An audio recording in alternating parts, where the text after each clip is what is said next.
राजकारणात केवळ सत्ता मिळवणं हे पुरेसं नसतं. ती टिकवण्यासाठी कौशल्य, रणनीती आणि योग्य वेळी घेतलेले निर्णय हे महत्वाचे असतात. महाराष्ट्रात सध्या एक असाच राजकीय निर्णय चर्चेत आहे. स्थानिक स्वराज्य संस्थांच्या निवडणुका या महायुतीतच लढायच्या असा आदेश उपमुख्यमंत्री एकनाथ शिंदे यांनी आपल्या पक्षातील मंत्र्यांना आणि पदाधिकाऱ्यांना दिला आहे. पण हा आदेश म्हणजे नेतृत्वाचा ठाम निर्णय आहे का ही परिस्थितीजन्य हतबलता? कारण भाजप आणि अजितदादा पवार गटाने स्वतंत्र तयारी सुरू केली असतानाच शिंदे गट मात्र महायुतीवरती आग्रही का आहे, हा खरा प्रश्न सध्या चर्चेत आहे. आणि यावरतीच आज आपण सविस्तर चर्चा करणार आहोत.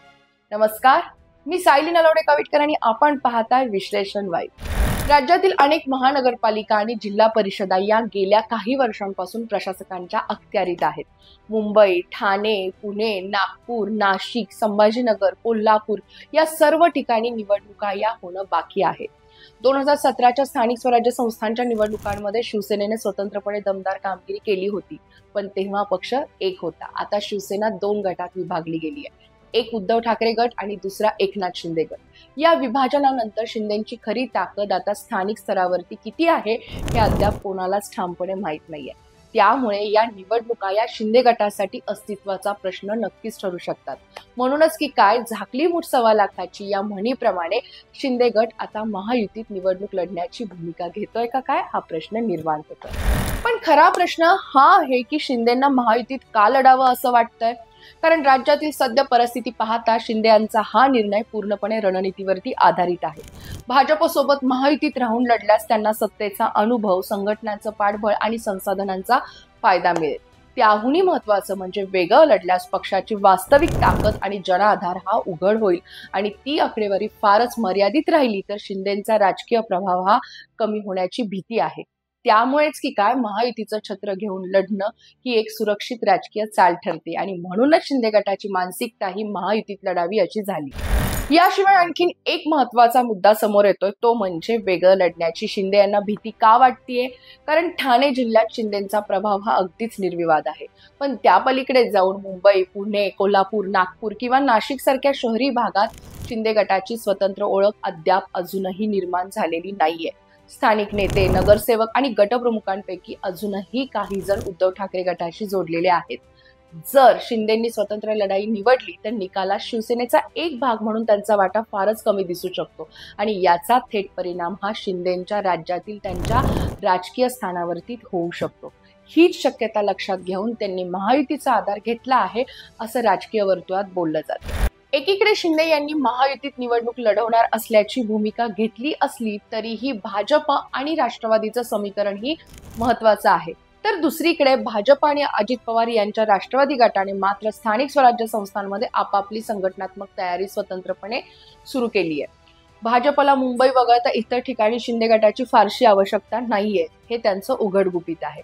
पण पुणे, नाशिक, नागपूर आणि संभाजीनगर या ठिकाणी भाजप स्वतःच्या बळावरती मजबूत स्थितीत आहे. इथे भाजपला राष्ट्रवादीचीही गरज नाहीये. म्हणूनच राष्ट्रवादीनेही आधीच सावध होऊन स्वतंत्रपणे लढण्याची तयारी केली असावी. त्यामुळे शिंदे यांच्या आग्रहावरती महायुती टिकेल का, याबाबतही प्रश्नचिन्ह आहे. पण या सगळ्यात मुख्य मुद्दा आहे तो म्हणजे शिंदे गट एकत्र लढल्यास काय चित्र दिसेल.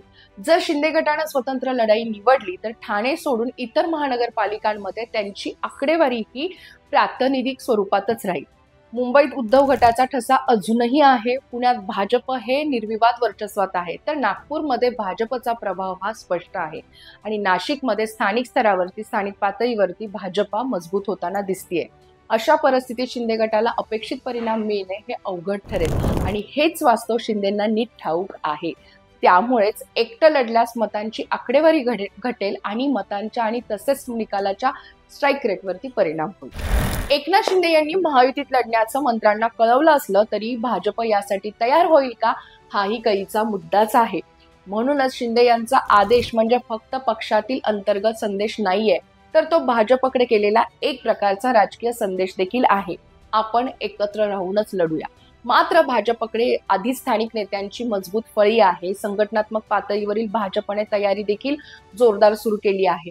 अगदी मुख्यमंत्री देवेंद्र फडणवीस यांनी थेट मंडल स्तरावरील पदाधिकाऱ्यांपर्यंत थेट संवाद देखील साधलाय. त्यामुळे शिंदे यांच्या या प्रस्तावावरती भाजप कितपत गांभीर्याने विचार करेल हे आगामी काही आठवड्यात स्पष्ट होईलच. पण राजकीय दृष्ट्या पाहता भाजपला शिंदे गटाशी युती ठेवण्यापेक्षा त्यांच्या पाठिंब्याचा उपयोग करणं हे अधिक फायदेशीर ठरणार आहे.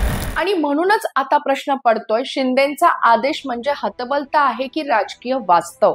शिंदे यांची भूमिका हतबलता म्हणून पाहणं कदाचित सोपं आहे, पण ती केवळ हतबलता नाहीये, ती आहे त्यांच्या राजकीय अस्तित्वाचं भान. राज्यात सत्ता आहे पण पक्ष संघटना अद्याप स्थिर नाहीये आणि स्थानिक निवडणुका या म्हणजेच त्या संघटनेचं खरं परीक्षक तत्वज्ञान असतं. म्हणूनच त्यांनी सुरक्षित खेळी केली आहे, ती म्हणजे महायुतीत लढणे. आगामी काळात महाराष्ट्राच्या राजकारणात स्थानिक स्वराज्य संस्थांच्या निवडणुका या निर्णायक ठरणाऱ्या आहेत. कारण या निवडणुकांना मिनी विधानसभा असं देखील म्हटलं जातं. पुढच्या येणाऱ्या विधानसभा निवडणुका जिंकण्यासाठीचा हा पायाच असतो.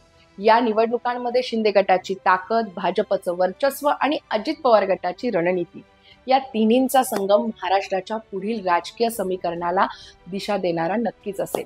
पण सध्या तरी एक गोष्ट स्पष्ट आहे, ती म्हणजे महायुतीत लढण्याची भूमिका ही शिंदेची रणनीती आहे, पण तिच्या मागे राजकीय हतबलतेचं सावट नक्कीच दिसतंय. तुम्हाला काय वाटतं? शिंदे यांची महायुतीत लढण्याची भूमिका ही खरंच हतबलता आहे का की ही नवी राजकीय रणनीती? आणि शिंदे खरंच एकटे लढले तर त्यांची राजकीय स्थिती काय राहू शकते? तुमचं मत कमेंट बॉक्समध्ये नक्की नोंदवा आणि असेच विश्लेषणात्मक व्हिडिओज पाहण्यासाठी विश्लेषण वाईबला नक्की सबस्क्राईब करा. धन्यवाद.